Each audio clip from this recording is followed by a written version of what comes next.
نحمده ونصلي على رسوله الكريم اما بعد فاعوذ باللہ من الشیطان الرجیم بسم اللہ الرحمن الرحیم۔ معزز حاضرین اور محترم ناظرین و سامعین، السلام علیکم ورحمۃ اللہ وبرکاتہ۔ آج ہماری 6 روزہ تقاریر کی آخری کڑی ہے۔ آپ کو یاد ہوگا کہ سب سے پہلے خطاب میں ہم نے قرآن کا فلسفہ شہادت سمجھا، قرآن مجید میں یہ اصطلاح کس معنی میں آئی ہے، اور اس کے ساتھ ہی امت مسلمہ کا فرض منصبی، وَكَذَلِكَ جَعَلْنَاكُمْ أُمَّةً وَسَطًا لِتَكُونُوا شُهَدَاءَ عَلَى النَّاسِ وَيَكُونَ الرَّسُولُ عَلَيْكُمْ شَهِيدًا۔ تو اللہ کے دین کو بالفعل قائم کرنے کے لیے، تاکہ نوع انسانی پر ایک ابدی حجت قائم ہو جائے کہ اللہ کا دین قابل عمل ہے، اسے قائم کیا جا سکتا ہے، اور یہ بہترین سماجی نظام ہے، پولیٹیکو سوشو اکنامک سسٹم اس سے بہتر آج تک چشم فلک نے نہیں دیکھا۔ یہ حجت قائم کرنے کے لیے جن حضرات نے اپنی جانوں کا نذرانہ پیش کر دیا، گویا کہ وہ اللہ کے گواہ قرار پائے، ان کے لیے لفظ شہید استعمال کیا گیا۔ دوسرے لیکچر میں آپ کو یاد ہوگا کہ ہم نے یہ بات سمجھنے کی کوشش کی کہ جب اللہ کا دین جزیرہ نما عرب میں قائم ہو گیا، اور گویا کہ ہم کہہ سکتے ہیں کہ انقلاب محمدی علی صاحب الصلاۃ والسلام کی تکمیل ہو گئی، تو جیسے کہ ہر انقلاب کے ساتھ ہوتا ہے، اس کے بعد کچھ کاؤنٹر ریولوشنری موومنٹس شروع ہوئی۔ چنانچہ سب سے پہلے اندرون ملک عرب جھوٹے نبی کھڑے ہو گئے، نبوت کے جھوٹے دعوے دار، اور بہت سے لوگوں نے حکومت کو زکوٰۃ ادا کرنے سے انکار کر دیا، اور یہ فتنہ اتنا بڑا تھا کہ واقعہ یہ ہے کہ اگر اسے کرش نہ کر دیا جاتا تو انقلاب محمدی علی صاحب الصلاۃ والسلام اسی وقت ناکام ہو جاتا۔ یہ حضرت ابو بکر صدیق رضی اللہ تعالیٰ عنہ کے فضائل کا سب سے درخشاں باب ہے کہ انہوں نے اپنے عزم اور ہمت اور استقلال اور اللہ پر اعتماد، اللہ پر توکل اور بھروسے کے ساتھ ان دونوں فتنوں کو آئرن ہینڈ کے ساتھ کرش کر دیا، اور سال سوا سال ہی میں ان دونوں کاؤنٹر ریولوشنری موومنٹس کو ختم کر کے اس کے بعد انہوں نے جلد ہی اس نظام کا گویا کہ انچارج حضرت عمر رضی اللہ تعالیٰ عنہ کو بنا دیا کہ جو خلیفہ ثانی ہے۔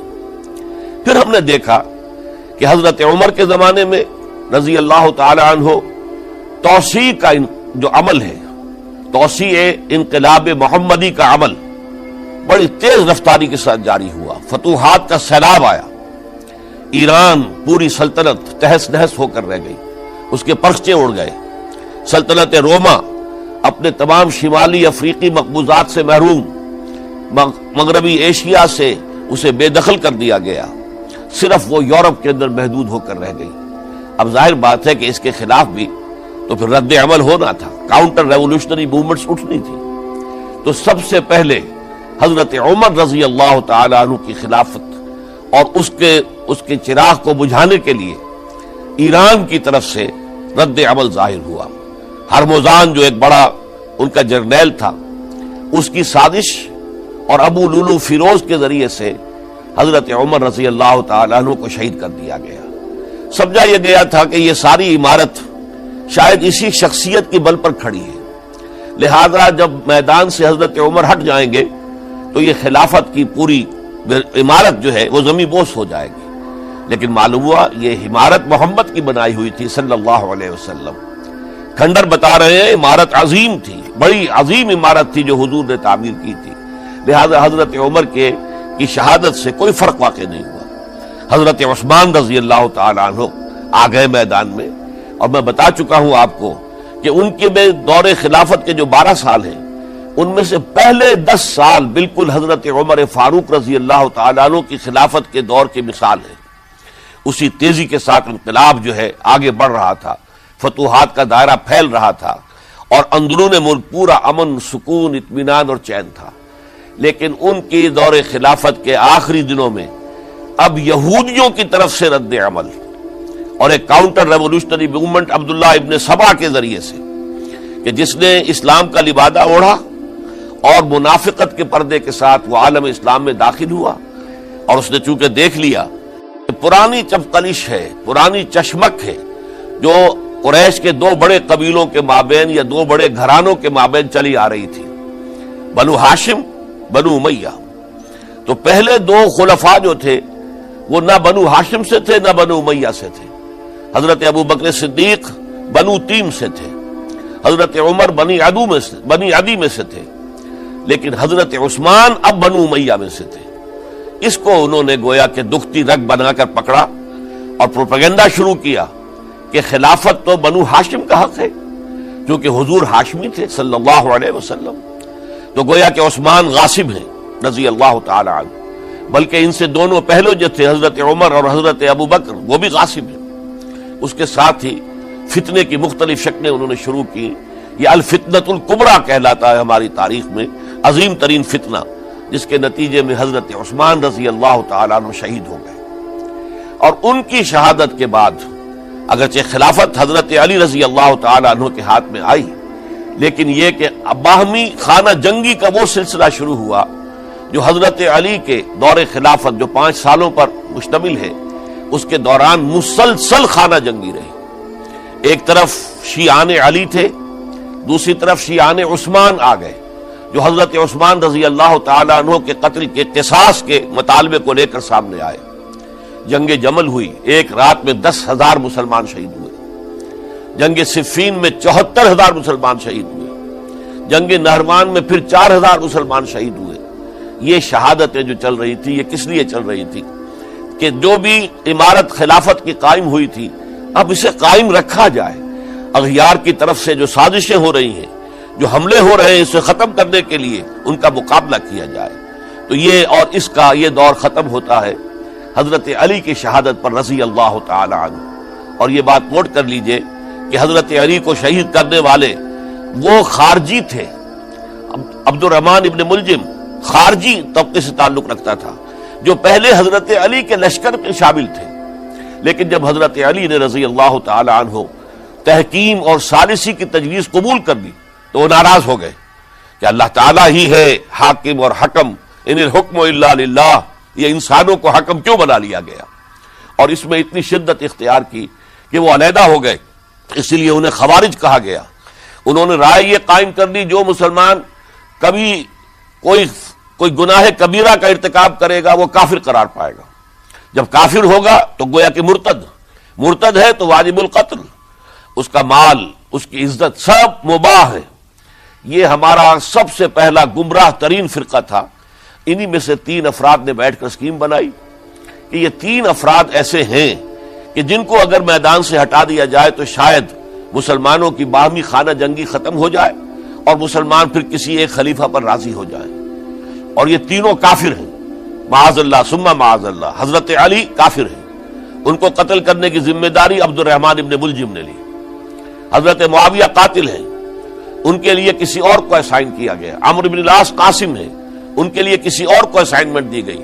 ہوا یہ کہ حضرت عمرو بن العاص وہ تو اس روز فجر کی نماز میں آئے نہیں، ان کی جگہ جو امام تھا وہ شہید کر دیا گیا۔ حضرت معاویہ رضی اللہ تعالی عنہ ان پر وار اوچھا پڑا، زخمی تو ہوئے لیکن یہ کہ پھر تندرست ہو گئے۔ حضرت علی رضی اللہ تعالی عنہ پر بہت کاری وار ہوا اور حضرت علی رضی اللہ تعالی عنہ کی شہادت سن 35 ہجری میں ہو گئی۔ یہ جو خلافت راشدہ کا اختتام یا تو سن 35 ہجری میں حضرت علی کی شہادت سے سمجھا جائے گا، یا میری ذاتی رائے ہے کہ نہیں، اس میں حضرت حسن کا دور خلافت بھی شامل ہونا چاہیے۔ حضرت حسن کو کسی نے نامزد نہیں کیا تھا، نہ انہوں نے اپنی امیدواری کے ساتھ اپنے طاقت کے بل پر خلافت حاصل کی تھی، بلکہ حضرت علی سے جب یہ کہا گیا تھا کہ کیا ہم آپ کے بیٹے حسن کے ہاتھ پر بیعت کر لیں، تو انہوں نے فرمایا تھا کہ میں نہ تمہیں روکتا ہوں نہ حکم دیتا ہوں، یہ تمہارا معاملہ ہے، تم جسے مناسب سمجھو اس کے ہاتھ پر بیعت کر لو۔ حضرت حسن رضی اللہ تعالیٰ عنہ نے جن کے ہاتھ پر جو بیعت ہوئی، اب معاملہ یہ ہو گیا کہ امیر معاویہ رضی اللہ تعالیٰ عنہ وہ ایک لشکر لے کر شام سے چلے۔ حضرت حسن 50,000 آدمیوں کے ساتھ ادھر سے نکلے، لیکن یہ ہے کہ انہیں محسوس ہو گیا تھا کہ میرے ساتھیوں میں ایسا فسادی عنصر بھی موجود ہے جو عبداللہ ابن سبا کے ساتھیوں میں سے، کہ وہ کسی اچھے کام کو پسند نہیں کرتا، لہذا انہوں نے پھر صلح کی پیشکش کی۔ حضرت معاویہ کو پیغام بھیجا کہ میں مصالحت چاہتا ہوں، بتائیے شرائط کیا ہیں۔ حضرت معاویہ نے بلینک پیپر بھیج دیا، سادہ کاغذ، کہ آپ جو شرائط چاہیں اس پر لکھ دیں، وہ مجھے قبول ہو گئی۔ حضرت حسن نے رضی اللہ تعالیٰ عنہ شرائط لکھ دی، حضرت معاویہ نے قبول کر لی، تو حضرت حسن دستبردار ہو گئے خلافت کے دعوے سے، اور اس کے بعد پھر حضرت امیر معاویہ کی خلافت کی بیعت کی گئی۔ اس سے پہلے انہوں نے خلافت کی بیعت نہیں لی تھی۔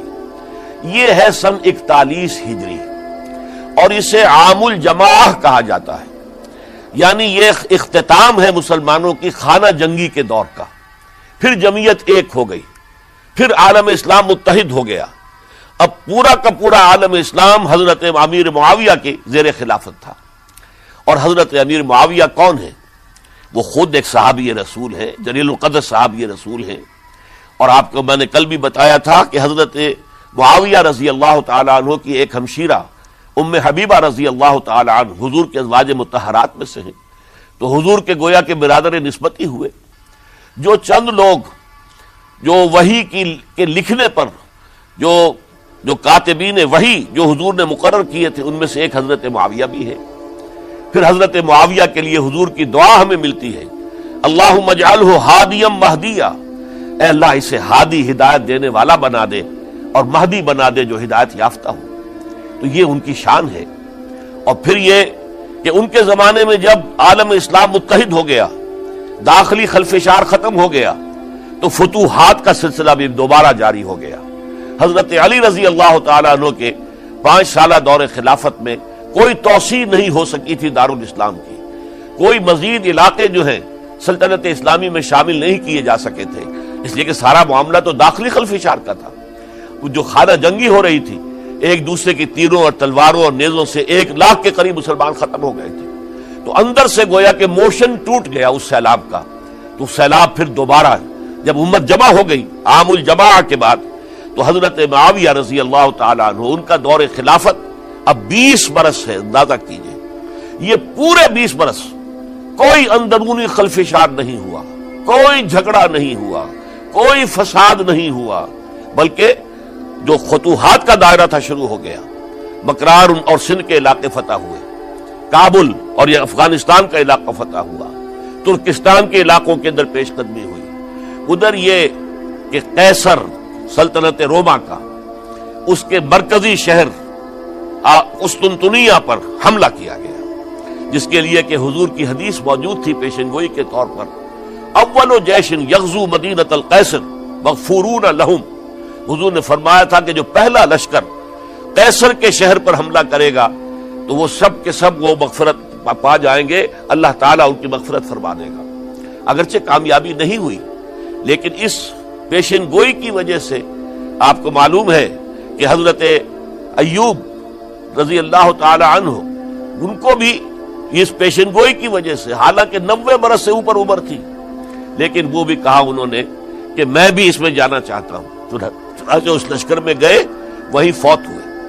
بہرحال یہ سارے کارنامے اپنی جگہ پر، امن و امان اپنی جگہ پر، اس کے باوجود اہل سنت والجماعت حضرت معاویہ کے دور خلافت کو خلافت راشدہ میں شامل نہیں سمجھتے۔ اس کی وجہ کیا ہے؟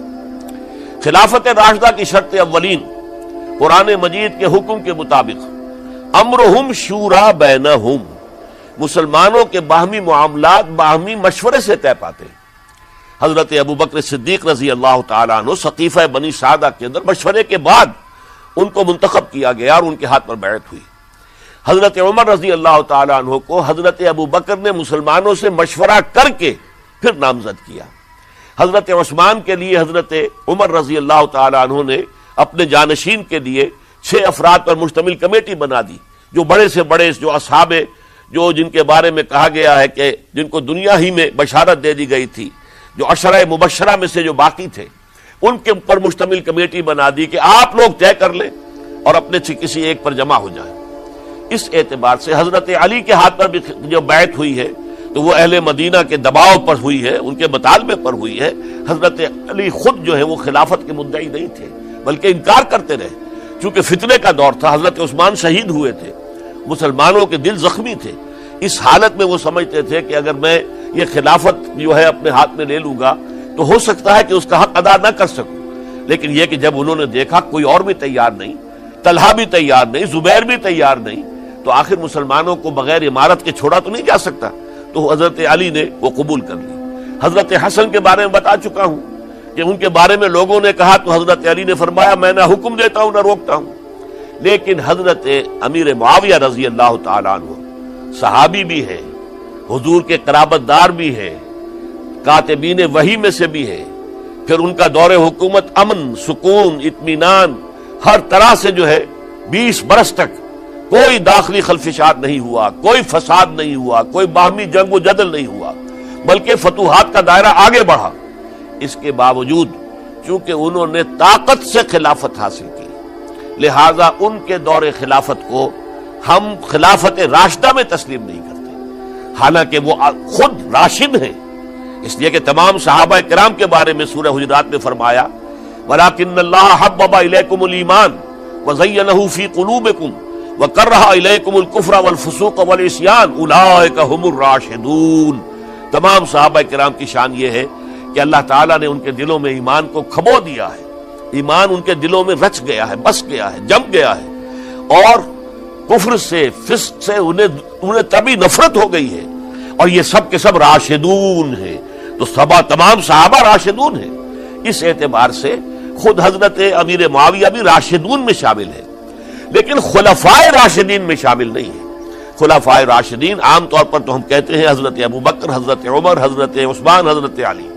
میں نے اپنی ذاتی رائے، حقیر سی رائے عرض کی ہے، اس میں حضرت حسن کا دور بھی شامل ہونا چاہیے 6 مہینے کا، تب وہ 30 برس پورے ہوتے ہیں، جو حدیث میں آیا ہے کہ خلافت جو ہے وہ 30 برس رہے گی، اس کے بعد ملوکیت شروع ہو جائے گی۔ تو ملوکیت کا پہلا قدم یہ تھا کہ حضرت معاویہ نے طاقت سے بزور خلافت حاصل کی، اس لیے ان کو خلیفہ راشد ہم نہیں کہتے۔ البتہ یہ ضرور ہے کہ ان کا دور بہت پرسکون دور تھا۔ البتہ جب 10 برس گزر گئے حضرت معاویہ کے دور حکومت کو، اب میں یہاں لفظ خلافت کی بجائے دور حکومت استعمال کر رہا ہوں، کیونکہ خلافت راشدہ سے ذرا اس کا فرق واضح ہو جائے، تو اس وقت ایک اور صحابی، جلیل القدر صحابی مغیرہ ابن شعبہ رضی اللہ تعالیٰ عنہ، وہ حضرت معاویہ کے پاس آئے اور انہوں نے یہ کہا کہ دیکھیے اگر آپ نے اپنے بعد اپنا جانشین نامزد نہ کیا تو ہو سکتا ہے پھر فسادات پیدا ہو جائے، پھر مختلف لوگ خلافت کا دعویٰ لے کر کھڑے ہو جائیں، پھر خانہ جنگی ہو جائے۔ 5 برس کی خانہ جنگی میں 1 لاکھ سے زیادہ مسلمان شہید ہو چکے ہیں، قتل ہو چکے ہیں، ہلاک ہو چکے ہیں، اب دوبارہ وہی دور نہ آ جائے، لہذا آپ اپنا جانشین نامزد کر دیجئے۔ امیر معاویہ ریلیکٹنٹ تھے، لیکن انہوں نے دلائل دیے، دلائل مضبوط تھے۔ انہوں نے کہا کہ اب کبار صحابہ دنیا سے رخصت ہو چکے، وہ جماعت کہ جن کی تربیت اور تزکیہ، جن کی تعلیم حضور نے خود کی تھی اور ان کو اندر سے پاک کر دیا تھا، ان کی نیتیں بالکل پاک ہو چکی تھی، کوئی نفسانیت ان میں نہیں رہی تھی، وہ جماعت تو اکثر و بیشتر اب ختم ہو چکی، فوت پا چکے، وفات ہو چکی، لہذا اب جو ہے اکثر و بیشتر نو مسلم ہیں جو بعد کے فتوحات کے ذریعے سے اسلام لائے ہیں، لہذا ان کے اندر نہ وہ پختگی ہے، نہ ان کے اندر وہ تقویٰ ہے، نہ تدین ہے، نہ اصول پرستی ہے، اسلام کی پوری تعلیمات جو ہیں وہ ان کے وجود کے اندر، ان کے شعور کے اندر گہری اتری ہوئی نہیں ہے، لہذا اب صورتحال وہ نہیں رہ سکے گی جو حضرت ابوبکر یا حضرت عمر یا حضرت عثمان یا حضرت علی کے زمانے میں تھی، لہذا آپ نامزد کیجئے۔ یہ بھی بتا دوں کہ مغیرہ ابن شعبہ کون تھے رضی اللہ تعالیٰ عنہ۔ نمبر 1 یہ کہ یہ اصحاب شجرہ میں شامل ہیں، جن 1400 یا 1800 افراد نے حضور سے بیعت کی تھی صلح حدیبیہ سے متصل قبل، اس درخت کے نیچے بیٹھ کر جس کے بارے میں سورہ فتح میں فرمایا گیا کہ لقد رضی اللہ عن المؤمنین اذ یبایعونک تحت الشجرہ، اللہ ان تمام اہل ایمان سے راضی ہو گیا جو ہے نبی صلی اللہ علیہ وسلم آپ کے دست مبارک پر بیعت کر رہے تھے اس درخت کے نیچے، ان میں سے موجود، ان میں یہ مغیرہ ابن شعبہ ہے۔ پھر مغیرہ ابن شعبہ وہ ہیں کہ حضرت علی اور امیر معاویہ ان کے درمیان جو خانہ جنگی ہوئی اس میں ہمیشہ حضرت علی کے ساتھ رہے، حضرت علی کے ہی وہ سپورٹر تھے، ان کے ساتھ تھے۔ اس پہلو سے اچھی طرح سمجھ لیجئے کہ یہ نہیں ہے کہ وہ در حقیقت کوئی پہلے سے وہ امیر معاویہ کے ساتھی تھے، نہیں، لیکن اب جو صورتحال وہ دیکھ رہے تھے، جہاں دیدہ انسان تھے، بہت بڑے سیاستدان تھے، جانتے تھے حالات کو، حالات کے نبض پر ان کا ہاتھ تھا، لہذا انہوں نے یہ مشورہ دیا اور پھر امیر معاویہ نے اس مشورے کو قبول کر لیا اور یزید کی ولی عہدی کا اعلان کر دیا۔ یہ بالکل مڈل ہے حضرت امیر معاویہ کے دور خلافت کا درمیان، یہ 10 سال جب ہو گئے تھے حضرت امیر معاویہ کی خلافت کو یا حکومت کو، تب یہ معاملہ پیش آیا اور یزید کے ہاتھ پر یہ بیعت ولی عہدی تمام جو بھی مختلف گورنرز تھے ان کے ذریعے سے کہہ دیا گیا اپنے اپنے علاقے کے لوگوں سے بیعت لے لو۔ یہ بیعت عام طور پر لوگوں نے کر لی، البتہ 5 شخصیتیں جو بہت نمایاں تھیں انہوں نے اس بیعت سے انکار کیا۔ ان میں کون تھے ذرا نوٹ کیجئے۔ حضرت ابو بکر فوت ہو چکے، ان کے بیٹے عبد الرحمن ابن ابی بکر۔ حضرت عمر فوت ہو چکے، ان کے بیٹے عبداللہ ابن عمر۔ حضرت زبیر فوت ہو چکے، ان کے بیٹے عبداللہ ابن زبیر۔ حضرت عباس فوت ہو چکے، ان کے بیٹے عبداللہ ابن عباس۔ حضرت علی شہید ہو چکے، ان کے بیٹے حسین ابن علی رضی اللہ تعالی عنہم اجمعین۔ یہ 5 جو امت کے بہت بڑے 5 افراد کے گویا کے وہ چشم و چراغ تھے ان گھرانوں کے، انہوں نے انکار کیا، اور ان میں خاص طور پر عبد الرحمن ابن ابی بکر نے یہ جملہ کہا کہ تم چاہتے ہو کہ قیصر و کسریٰ کی سنت پر عمل کرو کہ باپ کے بعد بیٹا حاکم بن جائے، یعنی ایک قدم تو خلافت کا نظام پہلے ہی نیچے اتر چکا۔ مشاورت سے تو حضرت امیر معاویہ کا بھی جو نسب ہوا ہے وہ مشاورت سے نہیں ہوا۔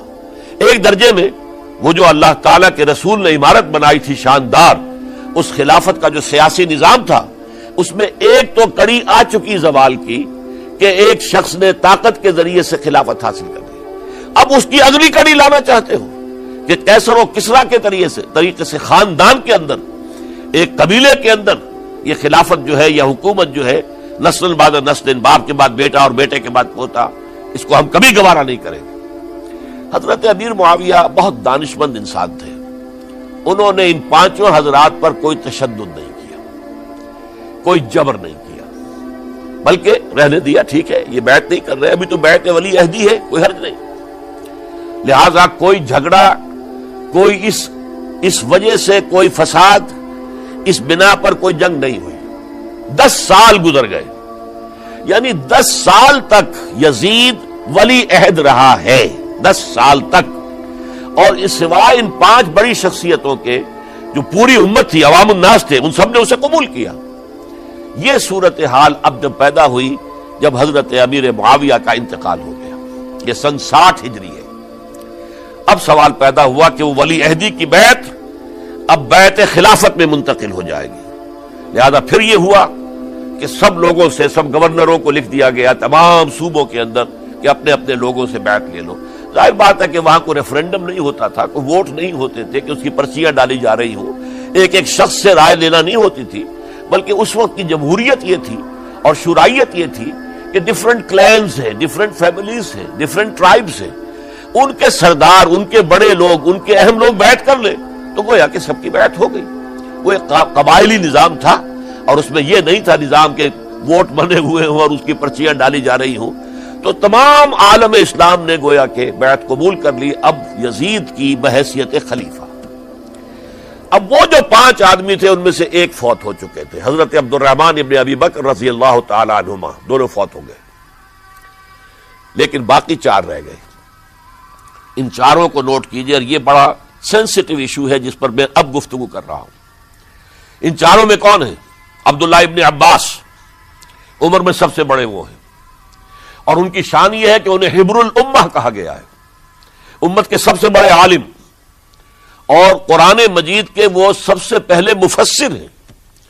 اصل جو جتنی بھی تفسیری روایات ہمیں ملتی ہیں حضرت عبداللہ ابن عباس کے شاگردوں سے، تابعین سے، لہذا ان کا بہت اونچا مقام ہے۔ حضرت عبداللہ ابن عمر، ان کا مقام بھی آپ کو معلوم ہے، حدیثوں کی کتنی بڑی تعداد ہے جو عبداللہ ابن عمر سے مروی ہے، اور اس کو سلسلۃ الذہب کی پہلی کڑی کہا جاتا ہے۔ روایت حدیث میں جو سنہری زنجیر ہے اس کا آغاز حضرت عبداللہ ابن عمر ہے۔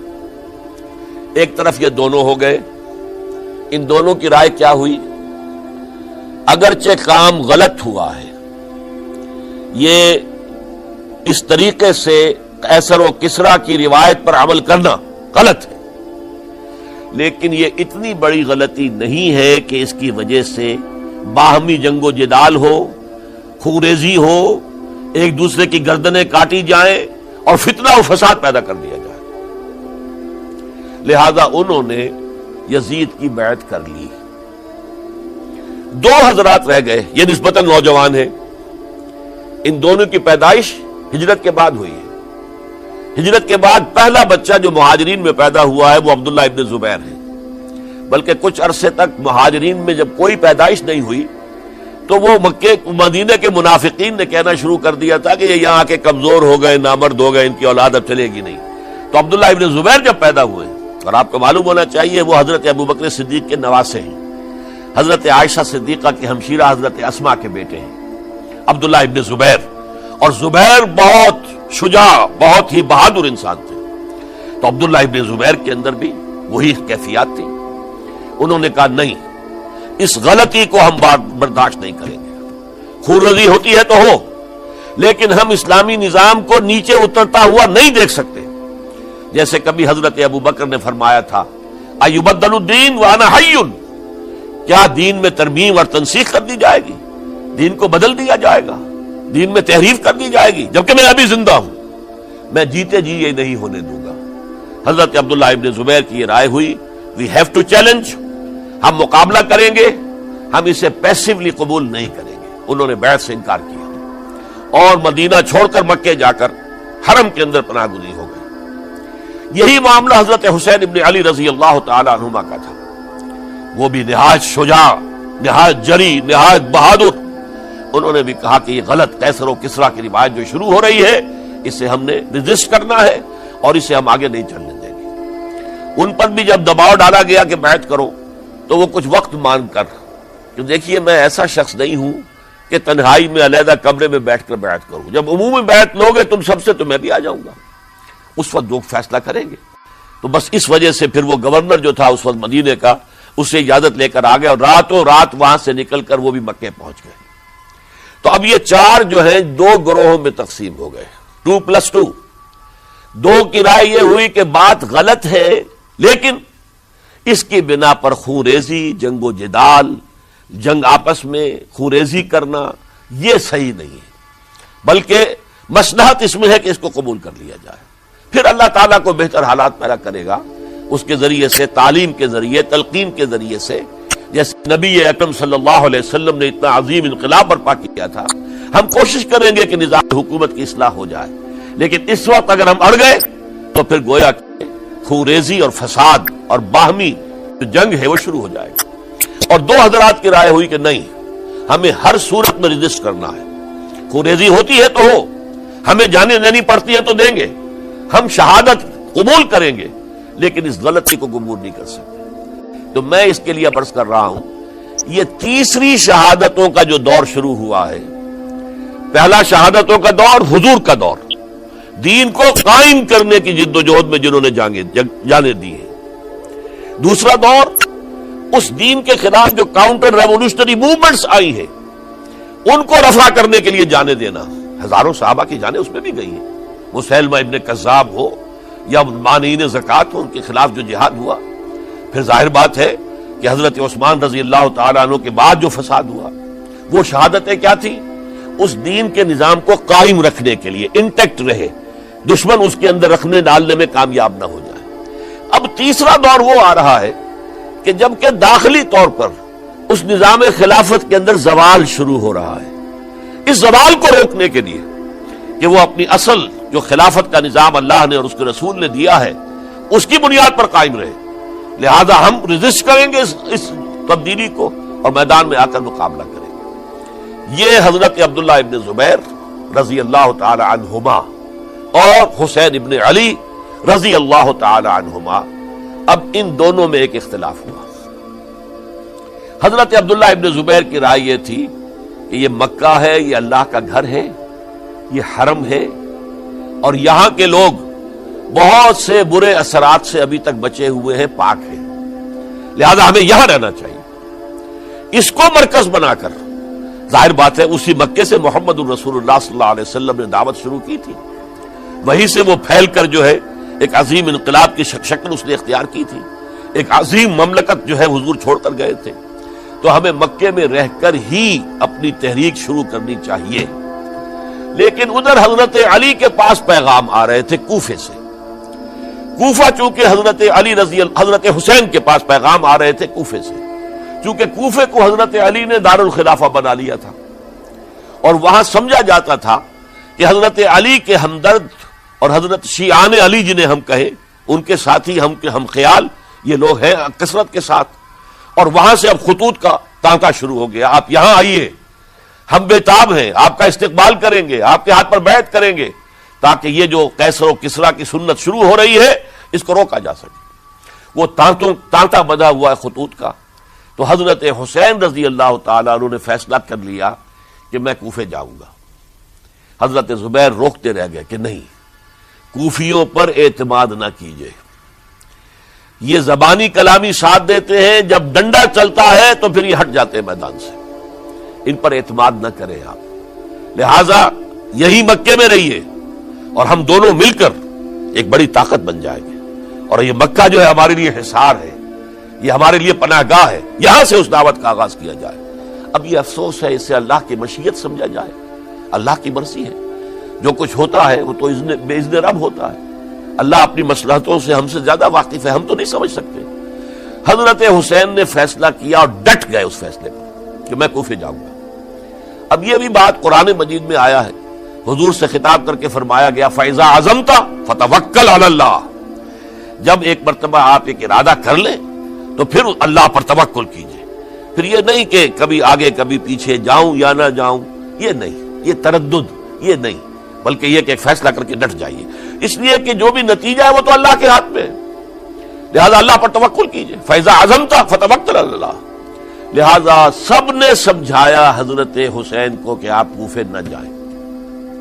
سمجھانے والوں میں حضرت عمر بھی تھے رضی اللہ، حضرت عبداللہ ابن عمر بھی تھے رضی اللہ تعالی عنہ، اگرچہ کوئی قرابت داری جو ہے قریبی نہیں تھی، لیکن بہرحال امت کی ایک شخصیت، عظیم شخصیت تھے۔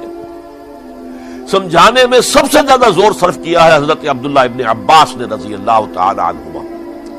اور حضرت عبداللہ ابن عباس کون ہیں؟ ایک رشتے سے حضرت حسین کے چچا ہیں، ایک رشتے سے حضرت حسین کے نانا ہیں۔ کیوں؟ حضرت علی اور حضرت عبداللہ ابن عباس چچا زاد بھائی ہیں، عباس کے بیٹے، ابو طالب کے بیٹے، عباس اور ابو طالب بھائی ہیں، تو یہ فرسٹ کزن تھے حضرت علی اور عبداللہ ابن عباس رضی اللہ تعالی عنہ، لہذا انہوں نے جب کہا تو گویا کہ ایک چچا ایک بزرگ سمجھا رہا ہے، اور دوسرے رشتے سے حضور نانا تھے حضرت حسین کے، اور حضور بھی کزن تھے حضرت عبداللہ ابن عباس کے، چچا زاد بھائی ہیں۔ اس حوالے سے سمجھ لیجئے کہ حضور کے کزن نانا کے درجے میں آ گئے، تو یہ دو رشتے تھے حضرت عبداللہ ابن عباس کے، اور انہوں نے بڑی الہا و زاری کے ساتھ، بڑی اپنے مقام سے نیچے اتر کر خوشامد کی ہے، حسین خدا کے لیے باز آ جاؤ، حسین خدا کے لیے باز آ جاؤ، حسین اگر جانا ہی ہے تو اپنے بال بچوں کو لے کر نہ جاؤ، جس طریقے سے تمہارے باپ حضرت علی رضی اللہ تعالیٰ عنہ کو کوفہ کے اندر ذبح کر دیا گیا، کہیں ایسا نہ ہو کہ تمہیں بھی تمہارے بال بچوں کے سامنے ذبح کر دیا جائے، باز آ جاؤ۔ لیکن حضرت حسین اب اللہ کی طرف سے ان کے دل میں ایک ارادہ پختہ ہو چکا تھا، اور انہوں نے حضرت مسلم بن عقیل کو بھیجا تھا کہ جاؤ میری طرف سے کوفے والوں سے بیعت لے اور پھر مجھے اطلاع دو۔ وہ گئے، وہاں 12,000 افراد نے بیعت کر لی۔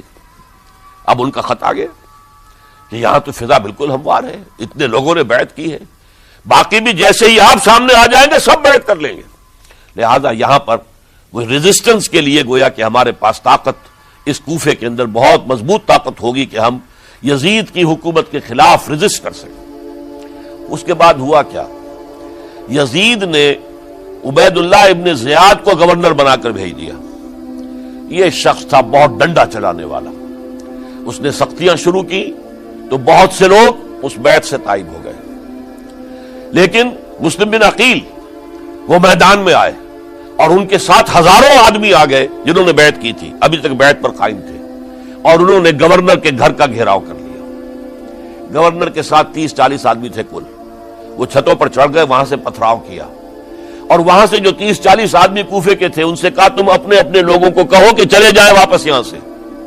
انہوں نے اوپر سے کہنا شروع کیا، ڈرایا، بہت خوفناک نتیجہ نکلے گا، اب عبید اللہ ابن زیاد تم سب کو ہلاک کر دے گا. ایک ایک کر کے بھیڑ چھٹتی چلی گئی اور صرف چند افراد رہ گئے، اور اس کے نتیجے میں حضرت مسلم بن عقیل شہید کر دیے گئے. بلکہ ایک شخص حامی نے انہیں پناہ دی تھی کوفے میں، ان کو بھی قتل کر دیا گیا، شہید کر دیا گیا. اس پر یہ ہے کہ انہوں نے ایک شخص کے ذریعے سے پیغام دیا قتل کیے جانے سے پہلے کہ دیکھو میرا تو وقت آگے آیا، میں تو اب قتل ہو جاؤں گا، شہید کر دیا جاؤں گا، تو میرا پیغام حسین تک پہنچا دو رضی اللہ تعالی عنہ کہ یہاں یہ بغاوت ہو گئی. لوگوں نے، کوفیوں نے، الکوفی لا یوفی، کوفی جو ہے وہ پورا نہیں کرتا اپنے عہد کو اور وفا کو. اس کا ایک ثبوت ہمیں مل گیا ہے، یہ سب کے سب منحرف ہو گئے بیعت سے. آپ جہاں تک آ گئے وہاں سے واپس چلے جائیے. جب حضرت حسین کے پاس یہ پیغام پہنچا اور انہوں نے ارادہ کیا کہ ٹھیک ہے یہ تو حالات بدل گئے، لہذا واپس چلنا چاہیے. شاید عبداللہ ابن زبیر کی رائے ہی صحیح ہے، ہمیں مکے ہی میں بیٹھ کر کام کرنا چاہیے. لیکن اب جو ہے عرب کا ایک خاص مزاج ہے. حضرت مسلم بن عقیل کے بیٹے آڑے آ گئے، اب ہم اپنے باپ کے خون کا قصاص لیے بغیر نہیں جائیں گے. اور حضرت حسین رضی اللہ تعالیٰ عنہ بامروت انسان، شریف النفس انسان، کیسے ممکن تھا غیرت مند غیور انسان وہ کیسے ان کی بات کو رد کر دیتا. لہذا اچھا چلو چلتے ہیں کوفے کی طرف. آگے بڑھتے چلے گئے، کربلا میں پہنچ گئے. جو کچھ وہاں ہوا ہے پھر آپ کو معلوم ہے. اس میں یہ بات ہے پہلے 1000 کا لشکر بھیجا تھا عبید اللہ ابن زیاد نے، اس پر حضرت حسین رضی اللہ تعالیٰ عنہ نے جو باتیں کہیں وہ کچھ اثر انداز ہو گئے. ان کا افسر جو تھا حر بن یزید تمیمی، وہ بعد میں حضرت حسین کا حامی ہو گیا اور حضرت حسین کے ساتھ ہی اس کو بھی شہادت نصیب ہوئی. پھر دوسرے کو بھیجا عمرو بن سعد. عمرو بن سعد بھی ایک بڑی عظیم شخصیت کا بیٹا تھا. حضرت سعد ابن ابی وقاص جو فاتح ایران تھے اور جن کو غزوہ احد کے موقع پر حضور نے فرمایا تھا کہ اے سعد تیر چلاؤ، میرے ماں باپ تم پر قربان ہوں. جبکہ احد میں گھیراؤ کر لیا تھا حضور کا اور کفار قتل کرنے کے لیے ہجوم کر رہے تھے، اور کچھ حضرات تیر چلا چلا کے انہیں پھینک رہے تھے، دور جو ہے ہٹا رہے تھے. ان میں سے حضرت سعد ابن ابی وقاص بھی تھے. پھر وہ فاتح ایران تھے، اسی لیے گورنر بن گئے تھے ایران کے. سعد جو ہے ان کا بیٹے، یہ عمرو جو ہے یہ اب ایک بڑے صوبے کا گورنر بھی تھا. اس وقت 4000 آدمی دے کر بھیجا. وہ بھی نرمی کرتا رہا، اس نے کوئی تشدد نہیں کیا.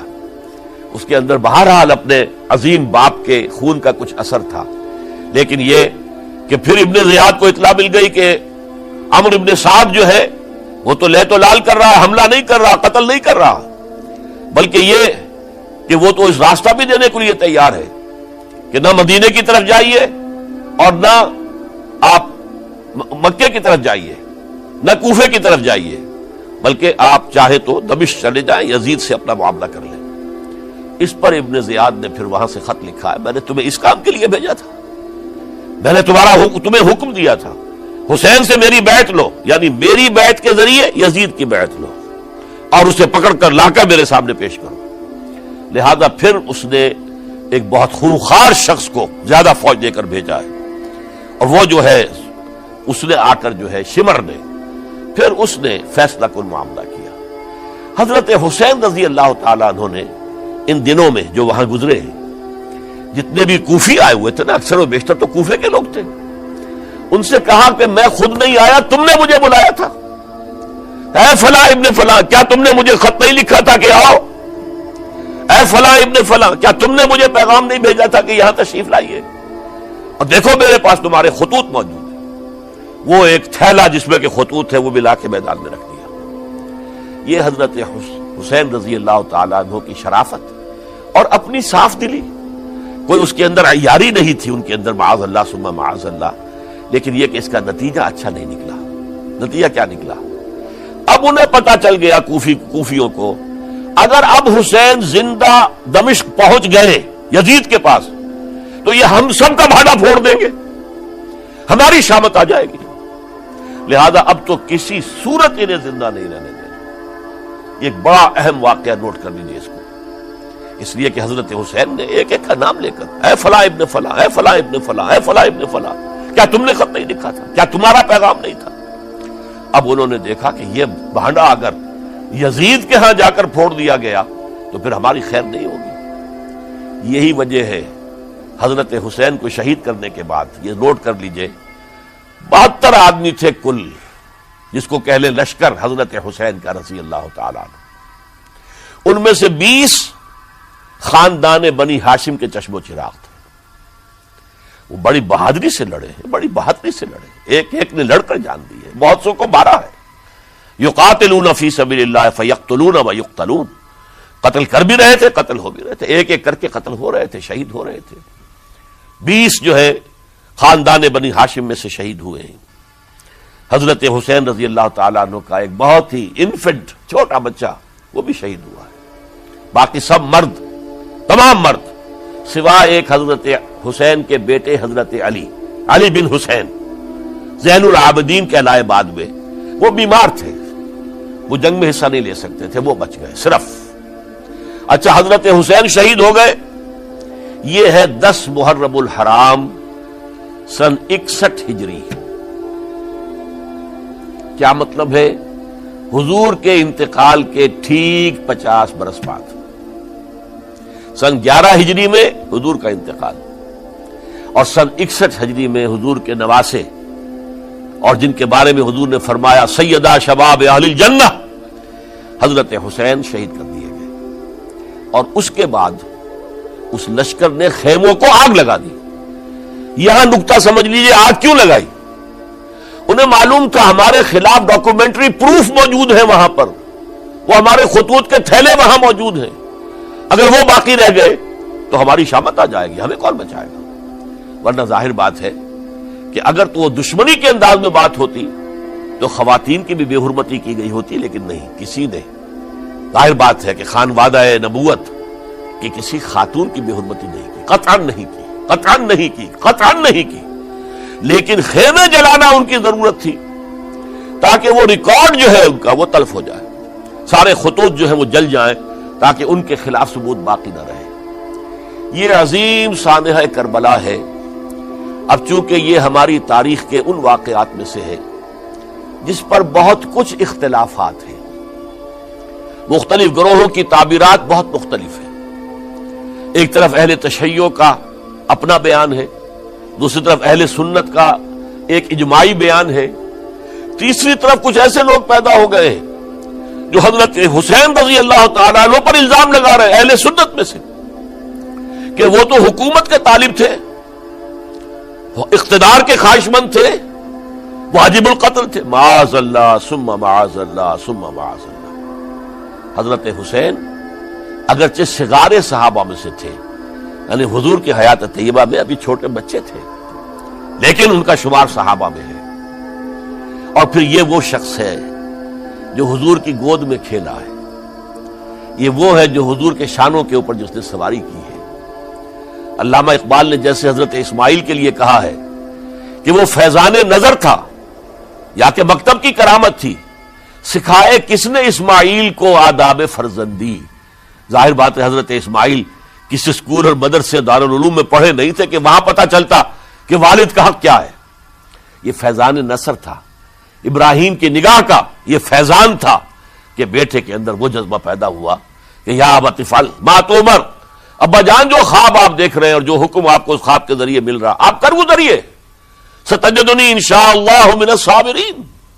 تو اسماعیل کا معاملہ اگر یہ تھا فیضان نظر سے، تو حضرت اسماعیل تو حضرت ابراہیم کے پاس زیادہ رہے بھی نہیں، وہ تو مکے میں رہے. حضرت عثمان جو حضرت ابراہیم تو شام میں رہتے تھے، کبھی کبھی آ جاتے تھے، بس اس سے زیادہ معاملہ نہیں تھا. وہ فیضان نظر حضرت اسماعیل کو تھا، تو حضور صلی اللہ علیہ وسلم کا فیضان نظر کتنا ہوگا. اس کا آپ اندازہ کیجئے. یہ کوئی جنگ اقتدار نہیں تھی معاذ اللہ ثم معاذ اللہ ثم معاذ اللہ، بلکہ انہوں نے اپنا ایک فرض منصبی سمجھا ہے کہ میرے نانا کا لایا ہوا نظام اور اس کے اصول اب ٹوٹ رہے ہیں. جیسے حضرت ابوبکر کا قول میں نے آج بھی آپ کو سنایا، ایبدل الدین وانا حی، کیا دین میں ترمیم اور تنسیخ کی جائے گی، دین کی باتوں کو بدل دیا جائے گا جبکہ میں ابھی زندہ ہوں. اسی طریقے سے گویا کہ زبان حال سے حضرت حسین اور عبداللہ ابن زبیر رضی اللہ تعالی عنہم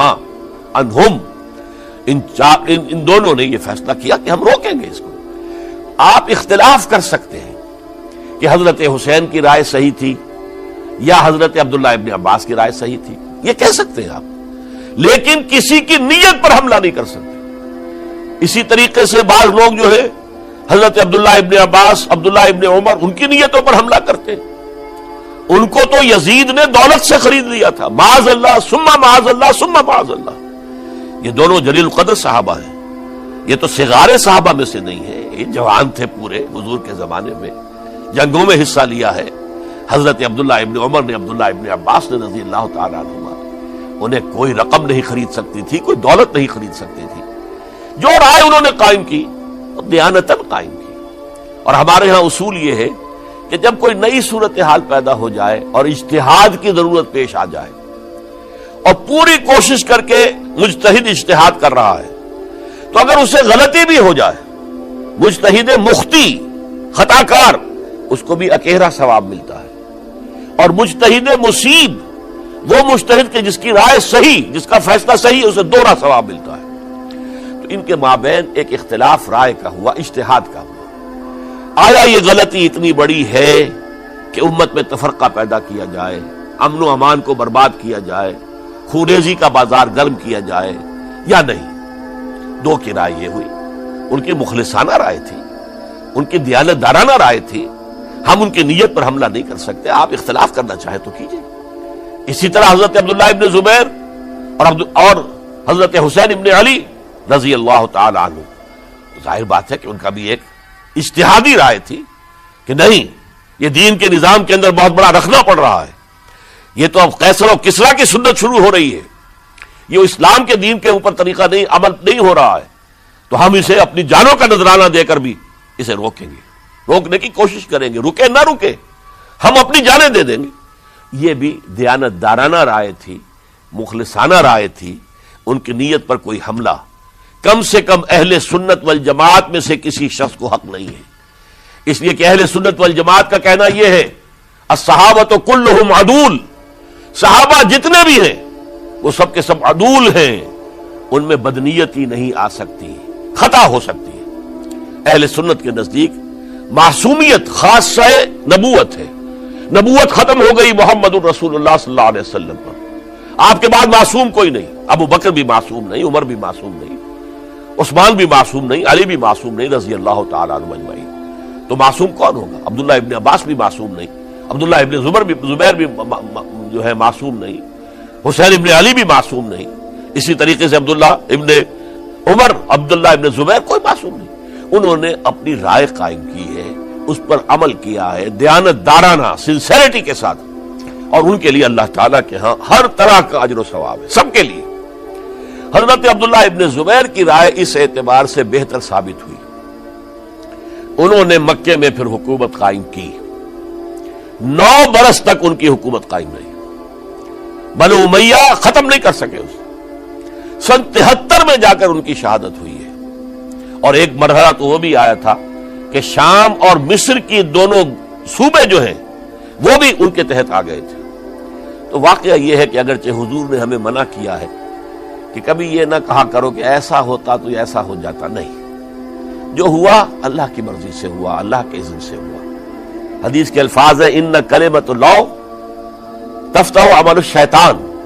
یہ جو لو کاش یہ ہو جاتا، کاش یوں ہو جاتا تو بڑے اچھے نتیجے نکلتے، یہاں سے شیطان کا عمل شروع ہو جاتا. ورنہ واقعہ یہ ہے کہ دل سے یہ بات نکلتی ہے.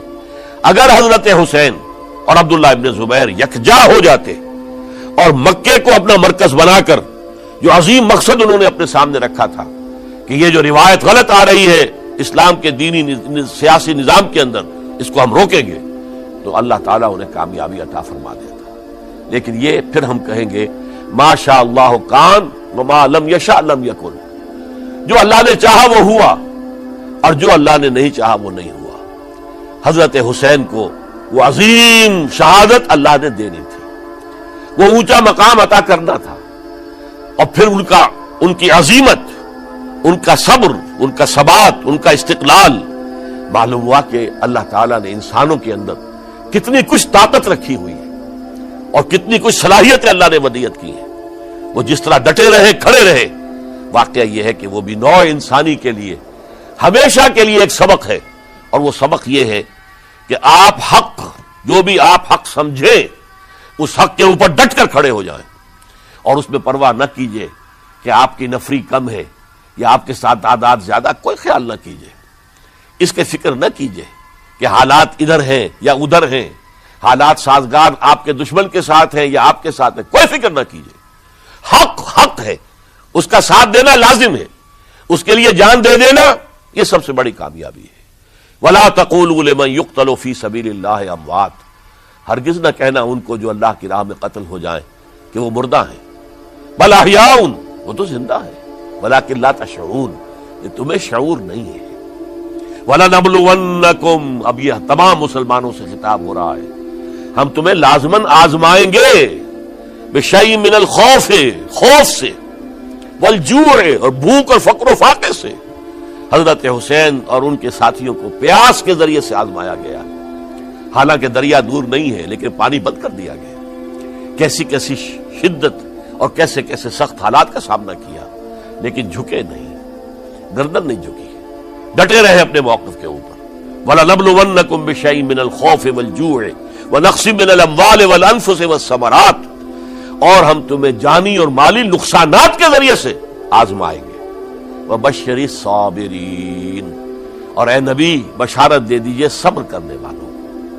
الَّذِينَ إِذَا أَصَابَتْهُمْ مُصِيبَةٌ, وہ کہ جن کو اگر کوئی مصیبت آئے, ان پر نازل ہو جائے, قالوا, تو وہ کہیں گے اِنَّا لِلَّهِ وَإِنَّا إِلَيْهِ راجعون, ہم اللہ ہی کے ہیں, اللہ ہی کی طرف ہمیں لوٹ جانا ہے.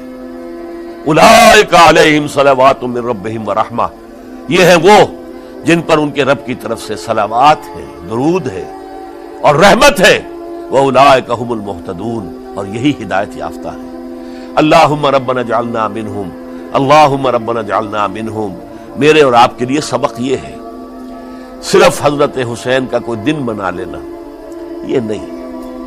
ٹھیک ہے, یاد تازہ کیجئے, بہت اچھی بات ہے, لیکن اس کا نتیجہ یہ نکلنا چاہیے کہ اگر حضرت حسین نے اپنی ہی نہیں, اپنے خاندان کی, اپنے اعزاء و اقربا کی, اپنے ساتھیوں کی جانوں کی قربانی پیش کر دی حق کے لیے, تو ہمیں بھی فیصلہ اور سبق یہ لینا چاہیے کہ ہمیں حق کا ساتھ دینا ہے, ہر شے بعد, چاہے اس کے نتائج کچھ بھی نکلے. اقول قولی ھذا واستغفر اللہ لی ولکم ولسائر المسلمین والمسلمات.